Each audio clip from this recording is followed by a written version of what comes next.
Welcome to Telugu capital TV. నేను మీ రమ్య. గత 2 రోజులుగా సంచలనంగా మారిన రేవతి మరణం, దాని తర్వాత అల్లు అర్జున్ రిలీజ్ చేసిన ఒక వీడియోపై ఇప్పుడు సంచలనంగా మారింది. మా సైడ్ నుంచి what we would like to say is that we want to tell you that we're emotionally there for you. మీకు ఏం కావాల్సిన మాకు కుదిరినంత శక్తిలో మీకు ఏ హెల్ప్ కావాలన్నా ఎలా కావాలన్నా we like to tell you that we like to be there for you. నా దగ్గర నుంచి I'd like to donate an amount of rupees 25 lakhs. This is just as a goodwill gesture. అంటే నేను మీ వైపు ఐఎమ్ దేర్ ఫర్ యూ, నా యాక్షన్స్లో చూడండి, నన్ను నమ్మండి, నేను మీకోసం ఉన్నాను అని ఒక జెస్చర్గా I'd like to give them 25 lakhs rupees for their future, to secure their future. And especially పిల్లలు ఉన్నారంట, so to tell them that I'll be there for them. వాళ్ళకి ఏ కైండ్ ఆఫ్ సపోర్ట్ కావాలన్నా కూడా we'll try to be there as much as possible. దీన్ని ఏ కోణంలో చూడాలి, ఇదంతా అల్లు అర్జున్ చేసింది, మాట్లాడింది ఇదంతా కరెక్టేనా, ఇవన్నీ తెలియజేయడానికి ఈరోజు మనతో పాటు ఉన్నారు ప్రముఖ హైకోర్టు అడ్వకేట్ శ్వేత గారు. మేడం నమస్కారం. నమస్తే మేడం, ముందుగా రేవతి మరణం తెలుసు, ఒక 3 రోజుల బ్యాక్ జరిగింది. దాని తర్వాత అల్లు అర్జున్ ఈ రోజు రియాక్ట్ అయ్యాడు, ఇది ఎంతవరకు కరెక్ట్?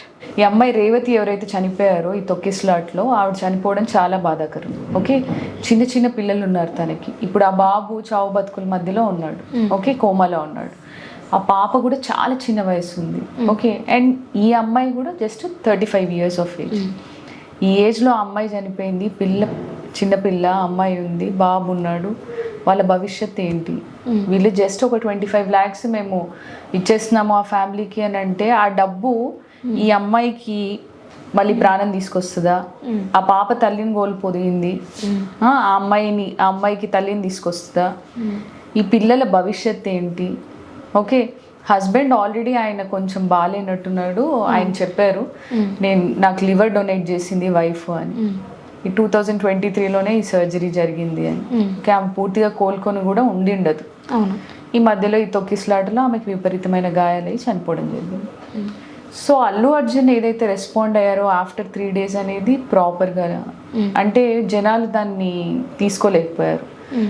ఆ రోజు కూడా నెక్స్ట్ డే నాకు తెలిసింది ముందు రోజు చనిపోతే అని ఒకటి చెప్పారు.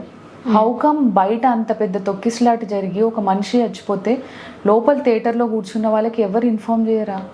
అది నమ్మశక్యంగా లేదు. ఫస్ట్ ఆఫ్ ఆల్ జనాలు ఏదైతే ఆ ఫ్యాక్ట్ ఆయన మాట్లాడాడో అది ఫ్యాక్ట్ కాదు అని డైజెస్ట్ చేసుకోలేకపోతున్నారు. ఓకే, అండ్ ఇంత లేట్గా రెస్పాండ్ అవ్వడం ఎవరికి నచ్చలేదు, ఎందుకంటే అది చిన్న విషయం కాదు. అవును, తెల్లారి తెలిసింది అని చెప్పాక కూడా ఈవెన్ ఆ రోజైనా రియాక్ట్ అయ్యి ఉండాల్సింది, మళ్ళీ 2 days తర్వాత రియాక్ట్ అయ్యారు. Of course. అంటే ఈ గ్యాప్లో ఏమైనా జరిగిందంటారా మ్యామ్? లేకపోతే ఈ థియేటర్లో టికెట్స్ ఖాళీ ఉంటాయి, అలా ఇలా మూవీకి ఏమైనా ఎఫెక్ట్ పడుతుంది అని ఎవరైనా ఫోర్స్ చేస్తే బయటకు వచ్చి ఈ వీడియో రిలీజ్ చేశారంటారా? అది ఇంకా తెలియదు మనకి, దాన్ని మనం అనలైజ్ చేసుకోలేదు. మేబీ కలెక్షన్స్ ఎఫెక్ట్ అవుతాయి అని అనుకున్నారేమో, అది తెలియదు. కానీ మనిషి చనిపోయింది అనేది తెలుసు కదా, it's all over media and all. Okay, ఒక లేమెన్కి కూడా తెలిసింది అక్కడ ఒక అమ్మాయి చనిపోయింది ఈ తొక్కిస్లాట్లో పుష్ప 2 సినిమా చూడడానికి వెళ్ళి అని. హౌకమ్ ఆ మెయిన్ లీడ్ రోల్ ప్లే చేసిన యాక్టర్కి తెలియకుండా ఉంటుంది? డెఫినెట్గా తెలిసి ఉండాలి. బట్ లేట్గా రియాక్ట్ అయ్యారు, what ever maybe the reasons. కానీ ఇలా రియాక్ట్ అవ్వకుండా ఉండాల్సింది. And what ever the amount మేము ఇంత ఇచ్చేస్తున్నాం 25 లక్షలు అని అంటే, ఆ 25 లక్షలు ఎవరికి, ఎందుకు? చనిపోయిన ప్రాణం తీసుకురాగలుగుతామా? 25 lakhs ఇస్తే? తీసుకుని 100 కోట్లు ఇస్తాము, ఆ అమ్మాయి రేవతి బతికి బయటకు వస్తుందా? ఓకే, ఆ చిన్న పాప ఆడపిల్ల ఉంది, ఆ పిల్ల భవిష్యత్ ఏంటి? ఇట్లాంటి సొసైటీలో ఒక అమ్మాయి పెరిగి పెద్దవ్వాలి అని అంటే ఇట్స్ వెరీ టఫ్. ఓకే, ఆ అమ్మాయికి తల్లి లేదు, తల్లి లేని ఈ ప్రపంచంలో ఆ అమ్మాయిని దగ్గరికి ఎవరు తీస్తారు? ఏ అమ్మమ్మ తాత పెంచినా కానీ తల్లి ప్రేమ వేరు. మ్యామ్, ఇప్పుడు హైకోర్టు అడ్వకేట్ ఉన్నారు కదా, సో అల్లు అర్జున్ పైన 105 అలాగే 118 కేసు వేశారు, ఇది కరెక్టేనా? లేకపోతే ఇంతకంటే ఇంకా వేరే సెక్షన్స్ ఏమైనా వేసి ఉండాల్సిందా? 105 ఏంటి అంటే కల్పబుల్ హోమిసైడ్. ఓకే, అమ్మాయి చనిపోయింది కానీ డైరెక్ట్గా ఇంటెన్షన్తో మేము ఈ మర్డర్కి ఆయనకి సంబంధం లేదు అని. Although he is responsible for her death, ఈయన ఇంటెన్షనల్గా చేయలేదు అని. ఇంకోటి 118 ఏంటి అంటే బాబు ప్రాణాపాయ స్థితిలో ఉన్నాడు కాబట్టి గ్రీవియస్ హర్ట్ కింద అదొక సెక్షన్ బుక్ చేశారు ఆయన పైన, ఆయన టీం పైన. ఓకే, అలా కాకుండా అసలు they may have raised charges of murder. ఎందుకనంటే వీళ్ళు ఎందుకు అంటున్నారంటే, అది వీళ్ళు ఫస్ట్ ఆఫ్ ఆల్ మేము ఆ థియేటర్కి వస్తున్నాము అని పోలీసులకు ఇన్ఫార్మ్ చేయలేదు అని డైరెక్ట్ డీసీపీ గారే చెప్పారు. అవును. Okay, that's very wrong.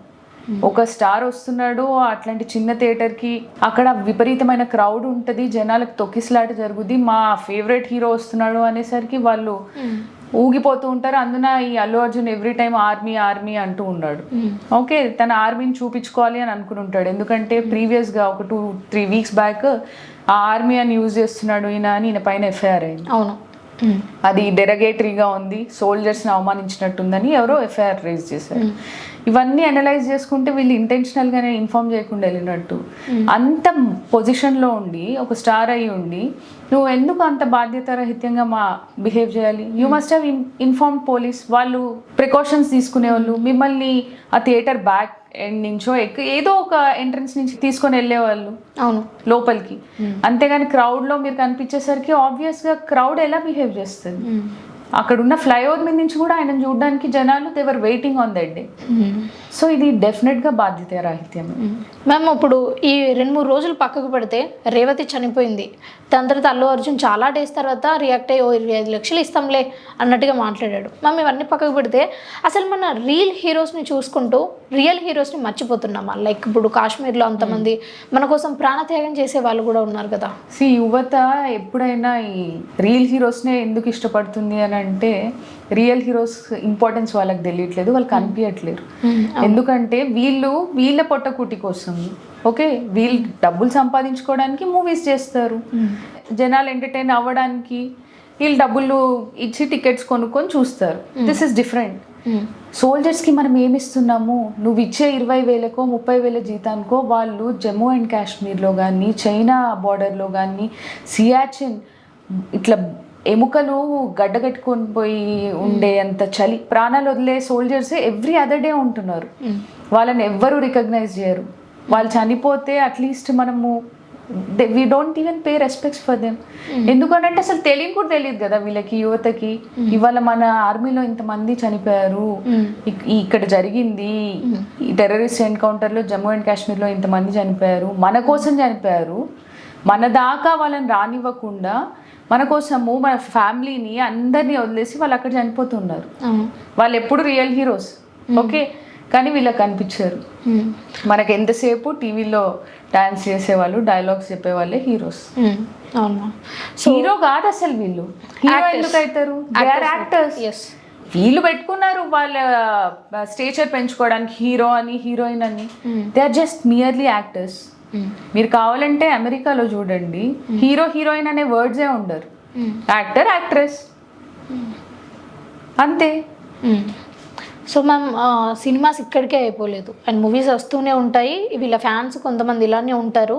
So ఇవి రెగ్యులర్గా నడిచేటివి కాబట్టి సినిమా హీరోస్కి కానీ లేకపోతే వీళ్ళ ఆడియన్స్కి కానీ ఎలాంటి సూచనలు ఇస్తారు? అంటే ఇలాంటివి ఇంకోసారి డెఫినెట్గా యాక్టర్స్ ఎవరైతే ఉన్నారో మీ ఫ్యాన్స్ పట్ల they should be very responsible. వాళ్ళ ప్రాణం మీ ప్రాణంలాగా అనుకొని మీరు ఏదైనా మూవీ ఈవెంట్కో వస్తున్నారు అని అంటే let the police be well informed about that. Okay, వాళ్ళు సరిపడా అరేంజ్మెంట్స్ చేసుకుంటారు. ఓకే, మీరు ప్రైవేట్ సెక్యూరిటీని తెచ్చుకొని పోలీసులకు ఇన్ఫార్మ్ చేయకుండా ఉంటే ఇట్లాంటి దుర్ఘటనలు మళ్ళీ అవుతాయి. సో ఇట్లాంటివి జరగకుండా ఉండాలి అని అంటే పోలీస్ కూడా ఇన్ఫార్మ్ చేసి పెట్టడం వాళ్ళ బాధ్యత. అది ఏదైనా ఇష్టము, రెస్పెక్ట్ ఎంతవరకు ఉండాలో అంతవరకే ఉండాలి. అది మితిమీరిపోతే పిచ్చి అంటారు. ఆ పిచ్చి మనకు అవసరం లేదు. Thank you ma'am. ఓకే.